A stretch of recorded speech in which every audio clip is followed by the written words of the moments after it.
Everyone, आज हम study करने जा रहे हैं एप्लीकेशन ऑफ गॉस थ्योरम। मतलब गॉस थ्योरम के कुछ एप्लीकेशंस देखेंगे हम। इससे प्रीवियस वीडियो में हमने एक एप्लीकेशन की स्टडी ऑलरेडी कर चुकी है। अगर आपने वो वीडियो नहीं देखा है तो सबसे पहले आप उसे देखिए ताकि आपको ये जो सारे एप्लीकेशंस हैं वो समझ में आए। टोटल इसके 3 एप्लीकेशन हम देखने वाले थे, तो हमने पहला एप्लीकेशन जो है वो देख चुका है इससे पहले वाले वीडियो में, और आज जो हमारे जो 2 एप्लीकेशंस बाकी थे उसके बारे में आज हम स्टडी करेंगे। तो चलिए इसे स्टार्ट करते हैं। हमारा सेकेंड एप्लीकेशन है कि हमको फाइंड करनी है intensity of electric field near an infinite plane uniform charge sheet. मतलब आपको यहाँ पे एक प्लेन चार्ज सीट दिया है, मतलब पतली हुई एक चादर दी गई हुई है आपको, जिसमें पूरी तरह से जो पॉजिटिव चार्ज है वो डिस्ट्रीब्यूटेड है। तो यहाँ पे आपको किसी पॉइंट पर इलेक्ट्रिक फील्ड की इंटेंसिटी फाइंड आउट करनी है। आप ये इमेज देखिए, ये आपको दिख रहा होगा। इसमें जो ये आपको दिया गया है ये ही इन्फिनाइट चादर है, सीट दी गई है आपको, जो कि पूरी तरह से क्या है, पॉजिटिवली चार्ज्ड है। और पॉजिटिवली चार्ज के साथ साथ यहाँ पे आप देखिए सेंटर से r दूरी पर एक पॉइंट दिया गया है आपको P। इस पॉइंट P पर ही आपको इलेक्ट्रिक फील्ड की इंटेंसिटी फाइंड करनी है। और इलेक्ट्रिक फील्ड का डायरेक्शन आपको दिख रहा होगा जो कि E इस साइड है, और साथ ही साथ आपका एक एरिया, यहाँ पे आपने ds देख रहे हैं, लेकिन आप ds भी ले सकते हैं या dA भी ले सकते हैं। एरिया के लिए आप दोनों में से कोई भी चीज़ यूज़ कर सकते हैं। तो इस पॉइंट P पर आपको इलेक्ट्रिक फील्ड निकालनी है, ठीक है। इससे हमने अपोजिट साइड में भी सपोज कर लीजिए एक पॉइंट लिया है जो कि P डैश है, ठीक है। इसका भी इलेक्ट्रिक फील्ड का डायरेक्शन हमको दिख रहा है, वो अपोजिट साइड होगा क्योंकि ये अपोजिट साइड है। तो और ये जो पॉइंट आपको ये P डैश ले लिया, इसकी भी दूरी क्या होगी, हमारी R ही होगी।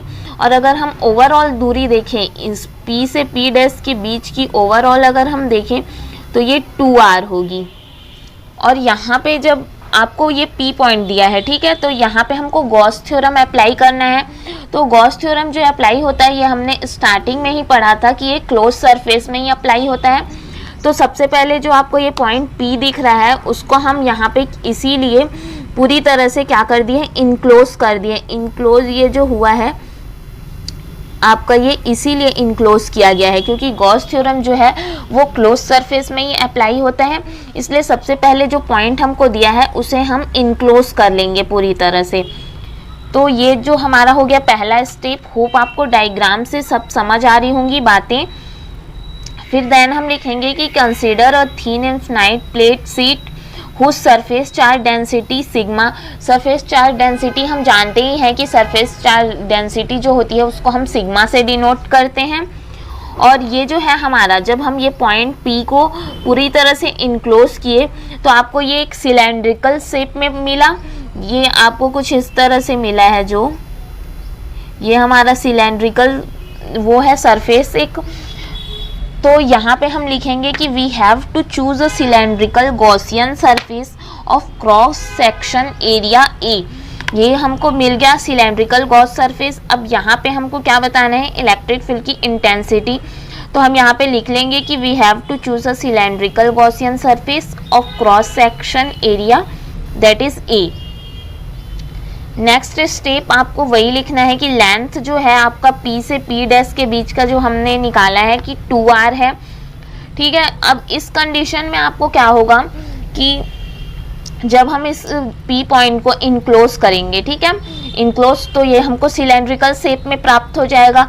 तो ये सिलेंड्रिकल जब शेप में हमको मिलेगा तो इसके टोटल 3 सरफेस हमको प्राप्त होंगे। इससे पहले भी आपने फर्स्ट देखा है, तो आपको ये फर्स्ट अगर आपको एप्लीकेशन समझ आया है तो आपको ये एप्लीकेशन भी इजीली समझ आ जाएगा। ये सिलेंड्रिकल सरफेस जो हमको मिला है उसमें हमको टोटल 3 सरफेस मिलेंगे, ठीक है। पहला जो आपका होगा ये वाला होगा S1, और ये जो सरफेस आपको मिला है ये होगा आपका S2, और ये जो आपका बीच का कर्व सरफेस होगा, ठीक है, बीच का जो आपका कर्व सरफेस होगा वो S3 होगा। ये टोटल हमको 3 सरफेस मिल गए। अगर हम बात करें इलेक्ट्रिक फील्ड के डायरेक्शन की, तो इलेक्ट्रिक फील्ड जो है हमारा वो रेडियली आउटवर्ड डायरेक्शन में है। और यहाँ पे हम एक छोटा सा एलिमेंट एरिया लेंगे, जो कि यहाँ पे ds लिया है। आप ds की जगह dA लेकर भी सॉल्व कर सकते हैं, हमने dA लेकर ही सॉल्व किया है। तो आइए देखते हैं, ये जो आपका S3 की बात कर रहे हैं हम, ठीक है। S3 जो है हमारा कर्व सरफेस, उस पर हम बात करेंगे। तो कर्व सरफेस पर हमने एक छोटा सा, बहुत छोटा स्मॉल एरिया लिया है।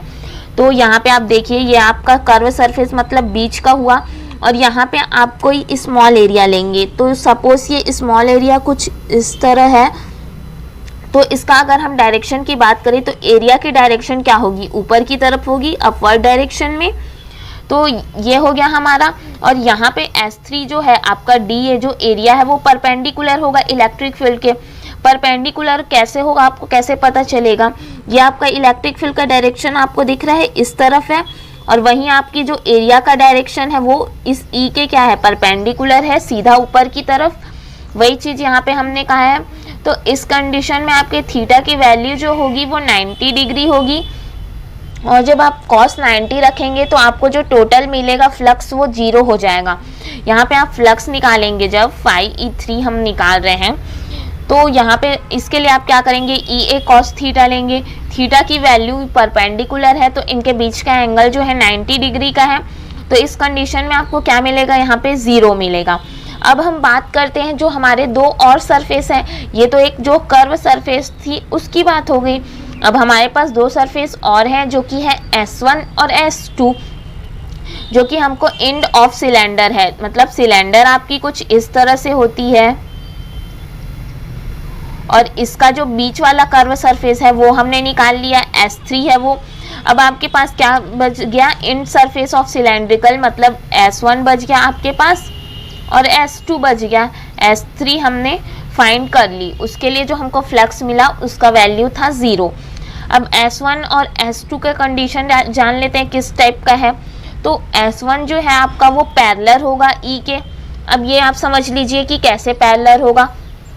ये अब S1 में आप देखिए, ये आपका S1 है, यहाँ पे आपकी कोई एरिया है, ये आपने जो एरिया DS ली है, या आप DA समझिए, उसका डायरेक्शन भी क्या है, इसी तरफ है। साथ ही साथ इलेक्ट्रिक फील्ड का डायरेक्शन भी इसी तरफ है।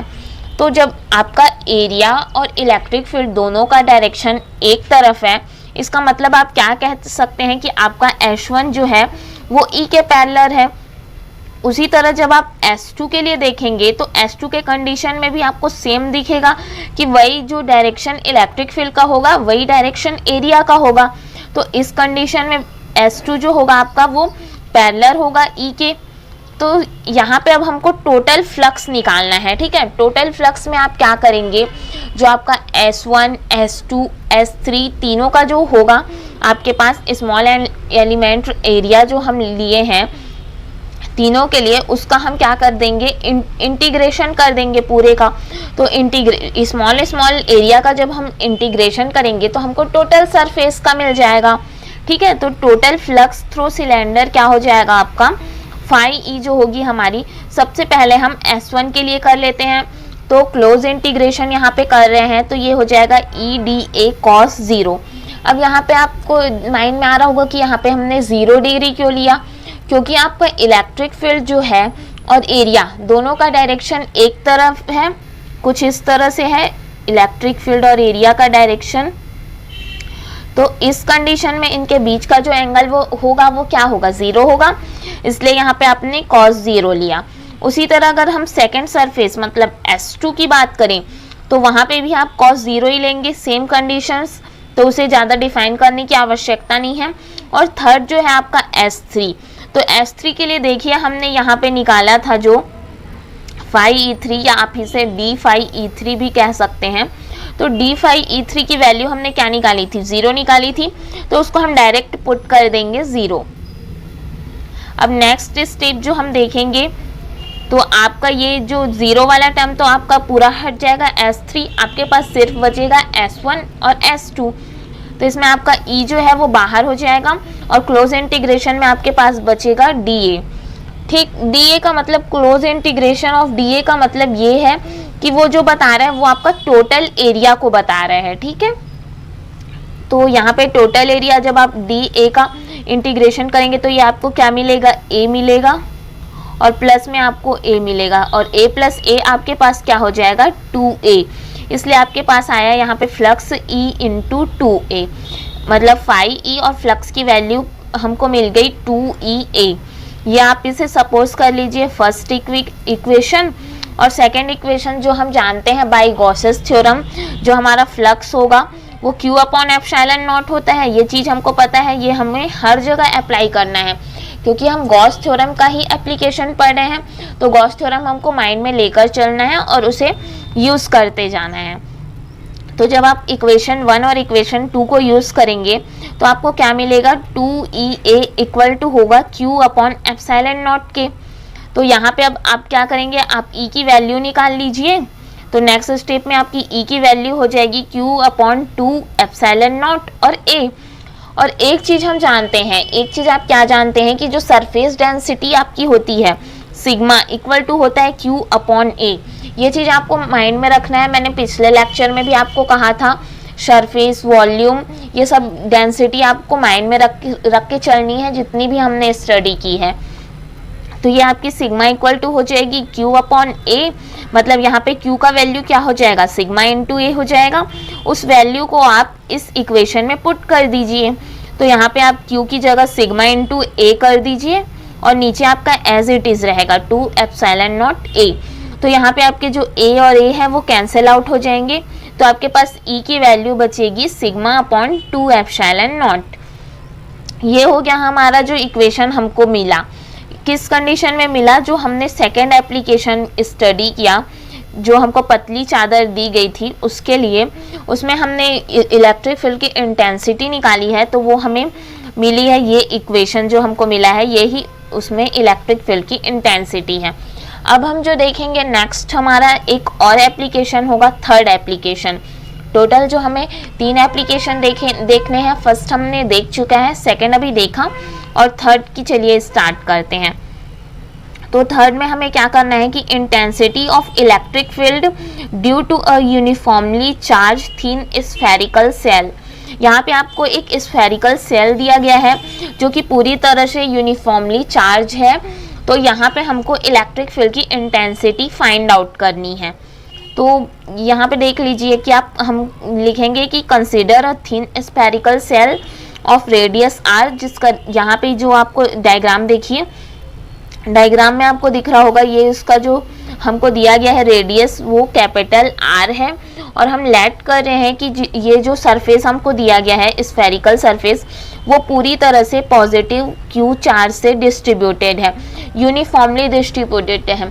यूनिफॉर्मली डिस्ट्रीब्यूटेड का मतलब ये होता है कि पूरी तरह एक ही मात्रा में जो है प्लस Q चार्ज फैला हुआ है। तो on the surface of sphere, वही चीज़ यहाँ पे कहा है। तो यहाँ पे हमको सरफेस चार्ज डेंसिटी यहाँ पे भी क्या होगी, सिग्मा होगी। अब होप जो कुछ लोगों के माइंड में ये चीज़ आ रही होगी कि जो हमारा स्फीयर होता है वो तो एक 3D होता है, मतलब 3D डायग्राम है, तो यहाँ पे हम सरफेस डेंसिटी क्यों ले रहे हैं। तो उनके लिए मैं ये बता दूं कि यहाँ पे जो सरफेस डेंसिटी आप क्यों ले रहे हैं, क्योंकि आपको दिया स्फीयर है, लेकिन आपको जो इलेक्ट्रिक फील्ड की इंटेंसिटी फाइंड आउट करनी है वो आपको जो है सरफेस में ही बतानी है। टोटल जो सरफेस में इलेक्ट्रिक फील्ड लग रहा है वो ही हमें फाइंड आउट करनी है, इसलिए यहाँ पे हम सरफेस चार्ज डेंसिटी लेंगे जो कि होगी सिग्मा। तो यहाँ पे जब आप ये चीज़ पढ़ेंगे, स्फेरिकल सेल के लिए हम पढ़ेंगे, तो यहाँ पे हमारे टोटल 3 कंडीशंस क्रिएट होंगे। ठीक है, 3 कंडीशन कौन कौन से ये हम जान लेते हैं। पहला कंडीशन आपका होगा कि आपको एक स्फीयर दिया गया है और जो चार्ज है आपका वो स्फीयर के बाहर तरफ है। ठीक है, तब हमको इलेक्ट्रिक फील्ड की इंटेंसिटी बतानी है। ये आपका फर्स्ट कंडीशन हो गया। सेकेंड कंडीशन में क्या होगा, ये जो आपका चार्ज जो बाहर था वो क्या होगा, वो इसी स्फीयर में लाई करेगा। तब की कंडीशन में हमको यहाँ पे इलेक्ट्रिक फील्ड की इंटेंसिटी निकालनी है। और जो आपका थर्ड कंडीशन होगा उसमें जो आपका चार्ज होगा वो इस स्फीयर के ही अंदर होगा कहीं। ठीक है, स्फीयर के अंदर ही होगा, वहाँ पे भी हमको इलेक्ट्रिक फील्ड का इंटेंसिटी बताना है। ये टोटल 3 कंडीशंस हैं जो हम स्फीयर के लिए सॉल्व करने जा रहे हैं। तो चलिए इसे स्टार्ट करते हैं। पहला कंडीशन देख लेते हैं हम कि पहला जो है हमारा जब फील्ड रहेगा outside the shell, outside the shell, वही जब मैंने कहा कि जो भी आपका चार्ज होगा वो इस सेल के आउटसाइड होगा, मतलब यहाँ पे ये जो पॉइंट P आपको दिख रहा है, इस पॉइंट पे आपको इलेक्ट्रिक फील्ड की इंटेंसिटी बतानी है। तो सबसे पहले आपको ये स्फीयर बनाना है, इसका रेडियस आपको r दिया गया है और इससे r दूरी पर, स्मॉल r की दूरी पर एक पॉइंट P है जिसमें हमको इलेक्ट्रिक फील्ड की इंटेंसिटी बतानी है। तो यहाँ पे आपको ये जो पॉइंट दिया है ये अभी बाहर में है, तो आप सबसे पहले, इससे पहले भी मैंने आपको अपने लेक्चर में बताया कि इसको आप क्या करेंगे, पहले क्लोज सरफेस कर देंगे, पूरी तरह से इनक्लोज कर देंगे ताकि आप गॉस थ्योरम को अप्लाई कर सकें। तो ये इनक्लोज हो गया पूरी तरह से। उसके बाद यहाँ पे इलेक्ट्रिक फील्ड का डायरेक्शन जो है वो आउटवर्ड आपको दिख रहा है, साथ ही साथ जो हम छोटा एरिया लेंगे, ds लें या dA, उसका भी डायरेक्शन जो है वो इसी तरफ रहेगा, ठीक है। तो यहाँ पे कुछ चीज़ें हम लिख लेते हैं। To calculate the electric field at point P, ये पॉइंट P जो है उसमें ही हमें टोटल इलेक्ट्रिक फील्ड की इंटेंसिटी बतानी है। तो उसके लिए जो O से P के बीच की दूरी है, O ये आपका सेंटर है और वहाँ से P की दूरी जो हम देख रहे हैं कि स्मॉल r दूरी पर ही है वो पॉइंट P जहाँ पर हमको बतानी है। तो OP इक्वल टू R लिख लेंगे आप, और उसके बाद we assume a Gaussian surface at every point around P। हमको जो गॉसियन सरफेस हमने बना लिया, क्योंकि देखिए ये जो डॉटेड डॉटेड आपको दिख रहा है ये पूरा हमारा गॉसियन सरफेस है, ठीक है। तो और अगर E के हम डायरेक्शन की बात करें तो हमने देखा है कि E जो है वो डायरेक्टेड है आउटवर्ड तरफ, बाहर की ओर आपको दिख रहा होगा E का direction. At point P take a small element area dA। इस पॉइंट P पर हम एक बहुत छोटा स्मॉल एरिया जो यहाँ पर ds लिया है, हमने dA लेकर पूरा सॉल्व किया है। आप ds भी लिख सकते हैं क्योंकि कहीं कहीं बुक में ds लिया गया है, कुछ कुछ बुक में dA लिया गया है, इसलिए हमने जो सॉल्व किया है वो आपको हम बार बार बता रहे हैं कि कहीं ds भी है, कहीं dA भी है, आप अपने अकॉर्डिंग कुछ भी रख सकते हैं। तो यहाँ पे हमने स्मॉल एलिमेंटल एरिया लिया है dA, ठीक है। तो dA और E का जो डायरेक्शन है वो सेम है, आपको दिख रहा होगा। जो हमारा जो उस एरिया, स्मॉल एरिया का डायरेक्शन और इलेक्ट्रिक फील्ड का डायरेक्शन सेम है, तो सेम डायरेक्शन है, तो इस कंडीशन में थीटा की वैल्यू क्या होगी, 0 होगी। तो अब हम टोटल फ्लक्स निकाल लेते हैं जो dA में हमें प्राप्त होगा उस स्मॉल एरिया में। तो स्मॉल एरिया के लिए फ्लक्स हो जाएगा हमारा d phi E, और d phi E की वैल्यू हमको पता है E dA cos थीटा होती है। तो cos थीटा की वैल्यू, यहाँ पे आप थीटा की वैल्यू क्या रखेंगे, 0 रखेंगे। तो आपको d phi E मतलब फ्लक्स जो आपको मिलेगा वो मिलेगा आपको E इंटू dA, ये जो आपको दिख रहा है वो। तो अब ये हमारा हो गया एक छोटे से एरिया का, ठीक है। ये छोटे से एरिया का हमने फाइंड आउट कर लिया। अब हमको अगर टोटल फ्लक्स बताना है, उसमें टोटल उसके पूरे एरिया का, तो पूरा एरिया के लिए एक चीज़ आपको माइंड में रखना है कि जब भी आपको टोटल एरिया पूछे, मतलब वहाँ पे आपको सरफेस इंटीग्रेशन ही करना है पूरे का, तब आपको टोटल मिल जाएगा। तो यहाँ पे आप क्या करेंगे, close integration of d phi E करेंगे। अब d phi E के लिए जो आपको वैल्यू पता है, d phi E की वैल्यू आपको क्या पता है, E इंटू dA पता है। आपका E जो है वो बाहर हो जाएगा, अंदर आपके पास बचेगा d इंटू A, और d इंटू A जो आपको क्लोज इंटीग्रेशन ऑफ dA दिख रहा है वो क्या बताता है, वो बताता है total surface area of sphere. Sphere का जो टोटल सरफेस एरिया है उसको बता रहा है। और एक चीज़ हमको पता है कि total surface area of sphere का फॉर्मूला क्या होता है, 4 पाई r का स्क्वायर होता है। तो आप यहाँ पे पुट कर दीजिए, ये क्या हो जाएगा, आपका E बाहर ही था, d इंटू A मतलब आपका A हो जाएगा, और A की वैल्यू आपको क्या पता है, 4 पाई r का स्क्वायर है, 4 पाई r स्क्वायर लिख दीजिए। यह आपका फर्स्ट इक्वेशन हो गया। और एक चीज़ हम जानते हैं बाय गॉसेस थ्योरम, जो आपका फ्लक्स होता है वो Q इक्वल टू होता है Q अपॉन एप्सिलॉन नॉट, ये आपका इक्वेशन 2 हो गया। तो जब आप सॉल्व करेंगे तो बाय इक्वेशन 1 एंड 2 मतलब आप जब दोनों को इक्वल कर देंगे तो E इंटू 4 पाई r का स्क्वायर इक्वल होगा Q अपॉन एप्सिलॉन नॉट। तो यहाँ पे हमको इलेक्ट्रिक फील्ड E निकालना है, तो आप E को करेंगे तो E इक्वल टू आपके पास मिलेगा Q upon 4 pi epsilon not और r का स्क्वायर। ठीक, ये आपको E की वैल्यू प्राप्त हो गई। अब यहाँ पे फिर हमको जो पता है माइंड में हमको रखते जाना है, ये स्टेप बाय स्टेप आप याद कर लीजिए। पहले आपको ई फाइंड आउट करनी है, ई के बाद आपको याद रखना है कि आपको सरफेस डेंसिटी पता है। सरफेस डेंसिटी जो होती है सिग्मा, सिग्मा इक्वल टू होता है हमारा क्यू अपॉन ए। इसका मतलब क्यू इक्वल टू क्या हो जाएगा, सिग्मा इंटू ए। तो यहाँ पे आप पुट कर दीजिए 1/4 पाई एप्सिलॉन नॉट, क्यू की जगह सिग्मा इंटू ए पुट करेंगे आप इक्वेशन में, और नीचे आपके पास रहेगा स्मॉल आर का स्क्वायर। अब यहाँ पे एक चीज़ और माइंड में आएगा कि हमने यहाँ पे स्मॉल आर का स्क्वायर क्यों लिया है। तो ये डायग्राम आप देखिए, इस डायग्राम में जो हमको टोटल सरफेस एरिया, ये सिर्फ और सिर्फ इस स्फीयर का अगर रेडियस का बात करें हम, तो इस स्फेरिकल सेल का जो रेडियस है वो कैपिटल आर है। लेकिन अगर हम सरफेस की बात करें तो ये जो आपको डिस्टेंस दिया गया है वो भी स्मॉल आर है। इस वजह से आप क्या करेंगे, यहाँ पे आप स्मॉल आर ही लेंगे, ठीक है, sigma A upon small r का स्क्वायर। लेकिन जब आप ए निकालेंगे, ए की वैल्यू मतलब यहाँ पे total surface area of sphere निकालेंगे, तो स्फीयर के लिए आप, मैंने वही चीज़ आपको कहा, स्फीयर के लिए जो हमने रेडियस लिया है वो रेडियस क्या है हमारा, कैपिटल आर है। हमने थ्योरी में स्टार्टिंग में लिखा भी है, स्फीयर के लिए जो हम ले रहे हैं रेडियस वो कैपिटल आर है। तो यहाँ पे आप ए की वैल्यू के लिए यहाँ पे क्या करेंगे, 4 पाई और कैपिटल आर का स्क्वायर करेंगे, ठीक है। तो यहाँ पे आप ए की वैल्यू पुट कर दीजिए सिग्मा इंटू 4 पाई और कैपिटल आर का स्क्वायर, और अपॉन में रहेगा स्मॉल आर का स्क्वायर, ठीक है। बस हमने यहाँ पे ए की वैल्यू पुट की है।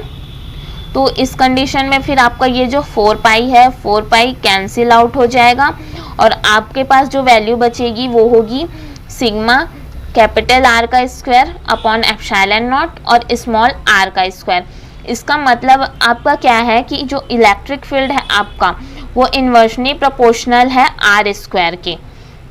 इन्वर्सली प्रोपोर्शनल है मतलब जैसे कि आप अगर डिस्टेंस बढ़ा रहे हैं तो जो इलेक्ट्रिक फील्ड है वो क्या होगी, डिक्रीज होती जाएगी। इन्वर्सली प्रोपोर्शनल का वही मतलब होता है।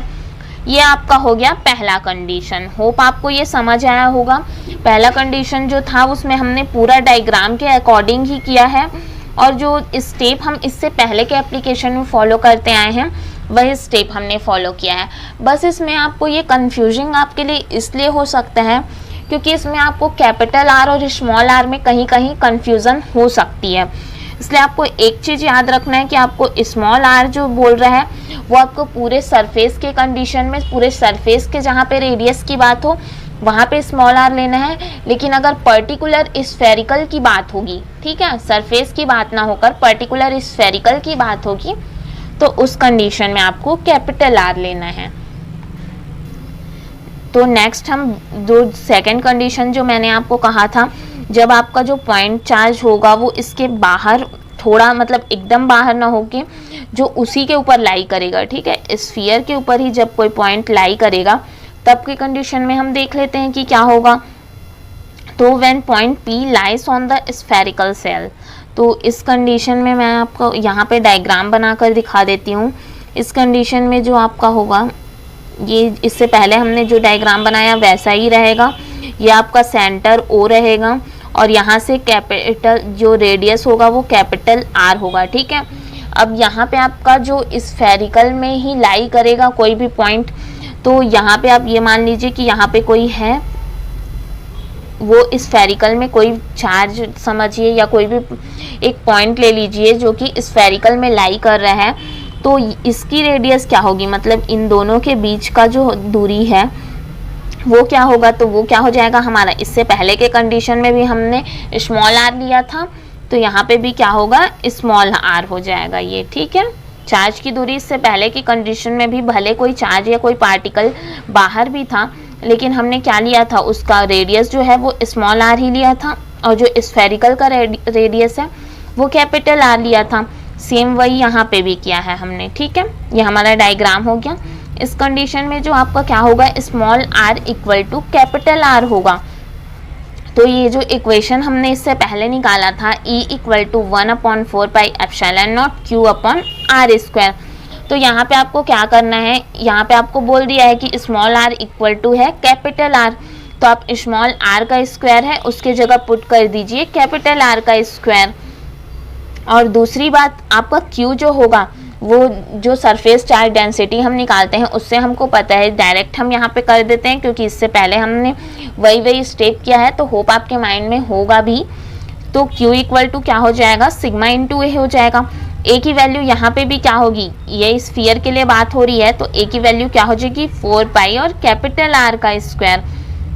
अब यहाँ पे जो जो वैल्यूज हमको पता है वो हम पुट कर देंगे, क्योंकि वैल्यू हमारे पास I sigma into 4 pi capital R का स्क्वायर, वो पुट करेंगे। अपॉन में हमारे पास रहेगा कैपिटल आर का स्क्वायर, तो यहाँ पे आपका जो 4 पाई कैंसिल आउट होगा, साथ ही साथ ये कैपिटल आर का स्क्वायर जो भी है वो भी कैंसिल हो जाएगा। तो आपके पास ई की वैल्यू क्या आएगी, सिग्मा अपॉन एप्सिलॉन नॉट। ये हमारा हो गया सेकेंड केस, जो कि बहुत ईजी था। होप इसमें आपको कहीं पे भी कोई डाउट भी नहीं होगा, ये बहुत ईजी था। नेक्स्ट हम देखते हैं हमारा थर्ड कंडीशन क्या होगा। तो थर्ड जो होगा, व्हेन पॉइंट P, जो हमारा पॉइंट हमको दिया गया है P, वो लाइज करेगा इनसाइड द स्फेरिकल सेल। अगर स्फेरिकल सेल जो है उसके इनसाइड में कोई पॉइंट P है, वो अंदर ही है, ठीक है। पहला कंडीशन हमने देखा जब बाहर है पॉइंट, और दूसरे कंडीशन में क्या हुआ, वो पॉइंट जो है वो स्फेरिकल के ऊपर ही लाई कर रहे हैं। और अब आपका तीसरा कंडीशन जो है उसमें जो पॉइंट P है वो इनसाइड है, इनसाइड मतलब अंदर की तरफ है P। तब हम देख लेते हैं, तो ये आपको ओरिजिन दिख रहा है, पॉइंट सेंटर O, और वहाँ से जो स्मॉल r के दूरी पर है हमारा पॉइंट P है, और यहाँ पे जो कैपिटल R जो है वो इसका रेडियस हो गया इस स्फेरिकल का। तो इस पॉइंट P को क्या करना है, इस पॉइंट P में हमको इलेक्ट्रिक फील्ड की इंटेंसिटी बतानी है। तो सबसे पहले आप इस पॉइंट P को क्या कर लीजिए, इनक्लोज कर लीजिए। तो इनक्लोज करेंगे तो ये जो आपको डॉटेड फॉर्म दिख रहा है वो हमने क्या किया है, इस पॉइंट को इनक्लोज कर लिया है। इनक्लोज इसलिए किया है क्योंकि हमने इसे गॉसियन सरफेस में कन्वर्ट किया है, ताकि हम इस पे गॉस थ्योरम अप्लाई कर सकें। और इस कंडीशन में भी जो यहाँ पे हमने लिख दिया कि इसकी सरफेस चार्ज डेंसिटी जो होगी वो यहाँ पे भी सिग्मा ही होगी। होप आपको अब सरफेस चार्ज डेंसिटी में कोई डाउट नहीं हो रहे होंगे, क्योंकि हमने बताया है कि हमने क्यों यहाँ पे सरफेस चार्ज डेंसिटी लिया है, स्फेरिकल है फिर भी। उसका रीज़न ये है क्योंकि आपको जो चार्ज डेंसिटी निकालनी है वो भले आपको स्फीयर दिख रहा है, लेकिन आपको निकालनी है सरफेस पर ही, ठीक है। तो इस कंडीशन में आपके पास क्या होगा, जो आपका कैपिटल R है वो ग्रेटर देन हो जाएगा स्मॉल r के। इससे पहले क्या किया था, इससे पहले की कंडीशन में जो था वो ऐसा टाइप नहीं हुआ था कि आपका जो कैपिटल और जो रेडियस है वो बड़ा हो जाएगा इस स्मॉल r से, ऐसा इससे पहले के कंडीशन में नहीं हो रहा था, लेकिन इसमें वही हो रहा है, ठीक है। तो यहाँ पे हम फ्लक्स निकाल लेते हैं सबसे पहले। तो फ्लक्स के लिए फाई ई के लिए आपको पता है ये कंडीशन E आपका बाहर हो जाएगा, और क्लोज इंटीग्रेशन में आपके पास D इंटू ए बचेगा, और क्लोज इंटीग्रेशन ऑफ DA आपको पता है, मतलब ये क्या बता रहा है, उस स्फेरिकल के एरिया का बता रहा है, स्फेरिकल सरफेस का बता रहे हैं। तो स्फेरिकल सरफेस की जो होती है हमारे पास DA की वैल्यू क्या होती है, 4 पाई स्मॉल r का स्क्वायर होगा, ठीक है। यहाँ पे स्मॉल r का स्क्वायर क्यों लिया आपको समझ ही आ गया होगा, क्योंकि हमने जो यहाँ पे आपका कैपिटल R है वो ग्रेटर देन बड़ा हो गया है स्मॉल r से, ठीक है। तो यहाँ पे आपके लिए रेडियस क्या हो जाएगा, स्मॉल r का स्क्वायर हो जाएगा। ये आपका पहला चीज़ हो गया जो आपको फ्लक्स मिला। अब दूसरी बात जो हम जानते हैं बाय गॉसेस थ्योरम कि आपका जो फाई ई होता है इक्वल होता है Q अपॉन एप्सिलॉन नॉट के। आप इसको सपोज कर लीजिए आपका इक्वेशन फर्स्ट, और इसे मान लीजिए इक्वेशन सेकेंड। अब जब हम इक्वेशन फर्स्ट और सेकेंड को इक्वल कर दिए तो यहाँ पे आपके पास क्या हो जाएगा, E इंटू 4 पाई R का स्क्वायर इक्वल टू हो जाएगा Q अपॉन एप्सिलॉन नॉट। तो एज वी नो, एक चीज़ मैंने आपने देखा होगा वीडियो, मैंने स्टार्टिंग में ही आपको बताया था कि जो नेट चार्ज होगा enclosed bye a close surface वो जीरो होता है। जीरो क्यों होता है, क्योंकि जब आपका चार्ज जो है अंदर आ चुका है, ठीक है, तो इस कंडीशन पर जो उस पर किसी भी प्रकार जो पॉइंट है वो आपका अगर स्फेरिकल के अंदर है, तो इस कंडीशन में उस पर कोई भी जो चार्ज की वैल्यू होगी, कोई भी चार्ज नहीं लगेगा और उसकी वैल्यू क्या होगी, ज़ीरो होगी। वही चीज़ हमने यहाँ पे लिखा है कि यहाँ पे net charge enclosed bye a close surface is zero. तो उस कंडीशन में इस जब आपकी Q की वैल्यू ही 0 हो रही है तो आपका पूरा जो फ्लक्स का वैल्यू क्या हो जाएगा, जब आपका चार्ज ही नहीं रहेगा वहाँ पे तो वहाँ पे फ्लक्स मिलेगा क्या, हमको फ्लक्स प्राप्त होगा, बिल्कुल नहीं होगा। तो फ्लक्स की वैल्यू भी यहाँ पे क्या हो जाएगी, 0 हो जाएगी। और फ्लक्स की वैल्यू 0 हो गई मतलब इलेक्ट्रिक फील्ड की इंटेंसिटी जो है वो ऑलरेडी 0 हो गई। यहाँ पे हमारा E जो है वो इक्वल हो गया 0। ये हो गया हमारा थर्ड कंडीशन। होप आपको ये भी समझ आया होगा, इसमें आपको कोई डाउट नहीं होगा, क्योंकि यहाँ पे जो आपको अगर लग रहा होगा स्मॉल एरिया के लिए हमने 4 पाई और स्मॉल r का स्क्वायर क्यों लिया है, तो उसका भी हमको रीज़न पता है। जो यहाँ पे आपका कैपिटल R है वो ग्रेटर देन हो गया है स्मॉल r के, तो इस कंडीशन में आपने क्या लिया है, जो आपका जो क्लोज इंटीग्रेशन ऑफ dA है वो 4 पाई स्मॉल r का स्क्वायर है। तो ये देख लीजिए आप। अब इसके बाद इस जो हमने तीनों पढ़ा, ठीक है, 3 कंडीशन हमने पढ़ी, जब चार्ज जो है वो बाहर है और जब चार्ज जो है वो स्फेरिकल के जस्ट ऊपर ही लाई कर रहे हैं, और तीसरा कंडीशन जब स्फेरिकल जो पॉइंट है वो स्फेरिकल के अंदर है। ये टोटल 3 कंडीशन हम पढ़े। तो इसका हम एक कंक्लूजन अगर निकालें तो क्या होगा कि आपका जो इलेक्ट्रिक फील्ड E है वो वेरी कर रहा है किसके अकॉर्डिंग, डिस्टेंस के अकॉर्डिंग। जैसे जैसे हम डिस्टेंस बढ़ाएंगे तो हमारा इलेक्ट्रिक फील्ड भी क्या हो रहा है, उससे प्रभावित होगा, ठीक है। मतलब इलेक्ट्रिक फील्ड हमारा डिस्टेंस के अकॉर्डिंग वेरी कर रहे हैं। तो जो हम लास्ट का कंडीशन आप देखें तो जो हमको इलेक्ट्रिक फील्ड की वैल्यू प्राप्त हुई वो 0 प्राप्त हुई। 0 क्यों प्राप्त हुई, कब के कंडीशन में हमको मिला, जब आपका जो कैपिटल R है वो ग्रेटर देन हो जाए स्मॉल r के, तब की कंडीशन में जो आपको टोटल इलेक्ट्रिक फील्ड मिलेगी उसकी वैल्यू आपकी 0 हो जाएगी। और मैक्सिमम आपको कब मिलेगा, तो E जब होगा वो मैक्सिमम होगा सरफेस में, जब आपका R जो होगा वो इक्वल हो जाएगा कैपिटल R के, ठीक है, तब के कंडीशन में आपको क्या मिलेगा, मैक्सिमम वैल्यू प्राप्त होगा, जो हमने इससे पहले कंडीशन देखा वो। और उसके बाद का अगर हम कंडीशन देखें, सबसे फर्स्ट कंडीशन जो हमने पढ़ा है, जो E होगा इन्वर्सली प्रोपोर्शनल होगा R स्क्वायर के। ये कब के कंडीशन में हुआ, जब आपका स्मॉल r होगा वो ग्रेटर देन होगा कैपिटल R के। ये टोटल 3 कंडीशंस हो गए। हमने ये जान लिया कि कब 0 होगा और कब जो होगा इन्वर्सली प्रोपोर्शनल होगा R स्क्वायर के, और कब हमको मैक्सिमम प्राप्त होगा। तो इसके लिए आप ये एक वो देख लीजिए, आपको दिख रहा होगा यहाँ पे एक ग्राफ से आप समझने की कोशिश कीजिए। ये जो आपको फर्स्ट और सेकंड दिख रहा है ये वही डायग्राम है, जब हमने पॉइंट जो था हमारा बाहर था तब की कंडीशन में, ये पॉइंट हमारा बाहर के कंडीशन में है, और जब वो पॉइंट ही अंदर के कंडीशन में है तब का डायग्राम है। ये दोनों डायग्राम हमने यहाँ पे इसलिए लिया है ताकि आप जो ये कंक्लूजन है उसको इससे कंपेयर कर सकें। अब मैं आपको ये बता देती हूँ, ये जो ग्राफ आपको दिख रहा है उसके बारे में मैं आपको बता देती हूँ। तो ये जो ग्राफ आपको बना है वो इलेक्ट्रिक फील्ड और ये जो आपको रेडियस दिया गया था उनके बीच ये ग्राफ बना है, ठीक है। तो पहला कंडीशन क्या होगा, जब आपकी E 0 थी, तो E 0 आपकी किस E 0 के कंडीशन में आपका जो होगा, जब ये सरफेस के ऊपर ही होगा, ठीक है। इस कंडीशन में E जब आपका होगा वो सरफेस के ऊपर, इलेक्ट्रिक फील्ड जो होगा सरफेस के अंदर की तरफ होगा, तब हमको क्या मिलेगा, E का वैल्यू 0 मिलेगा। या हमने इस स्टार्टिंग में ही कहा था जो पॉइंट होगा वो अगर सरफेस के अंदर होगा, ठीक है, तब हमको इलेक्ट्रिक फील्ड क्या होगी, 0 मिलेगी। तो ये आपका पहला कंडीशन हो गया, E इक्वल टू 0 वाला कंडीशन हो गया आपका, ठीक है। और नेक्स्ट अगर हम देखें कि हमको E मैक्सिमम कब मिलेगा, तो E आपको मैक्सिमम कब मिलेगा, तो जब आपका जो स्मॉल r इक्वल टू आपका कैपिटल R हो जाएगा, तब के कंडीशन में आपको E की वैल्यू जो है वो मैक्सिमम मिलेगी। ये आप ग्राफ देखिए, आपको ये दिख रहा होगा, इस कंडीशन में आपको E की वैल्यू क्या मिलेगी, मैक्सिमम। अब नेक्स्ट जो देख रहे होंगे आपको ये कर्व की तरह इस तरह कुछ नीचे आते हुए दिख रहा है, ठीक है, ये कर्व फॉर्म में हमें दिख रहा है। इसका मतलब ये आपको क्या बता रहा है, E जो है आपका इन्वर्सली प्रोपोर्शनल है R स्क्वायर के। इसका साफ साफ मतलब यही है कि अगर आप डिस्टेंस को बढ़ा रहे हैं तो जो इंटेंसिटी होगी, इलेक्ट्रिक फील्ड की इंटेंसिटी वो डिक्रीज होते जाएगी। वही चीज़ को ये कर्व के फॉर्म में बताया है, ठीक है। डिस्टेंस आप जितनी ज़्यादा बढ़ा देंगे तो इंटेंसिटी जो होगी वो डिक्रीज होते जाएगी। वही चीज़ ये हमको कर्व में बता रहा है। तो ये हो गया जो टोटल हमने जान लिया इसके बारे में कि इस जो हमने 3 कंडीशंस पढ़े वो कैसे अप्लाई होंगे, और उसका ग्राफ से भी हमने समझ लिया कि किस टाइप की कंडीशंस जो हैं वो क्रिएट होंगी। अगर आपको किसी भी टाइप का कोई भी डाउट हो रहा है तो आप हमें कमेंट सेक्शन पर बताइएगा। Thank you so much.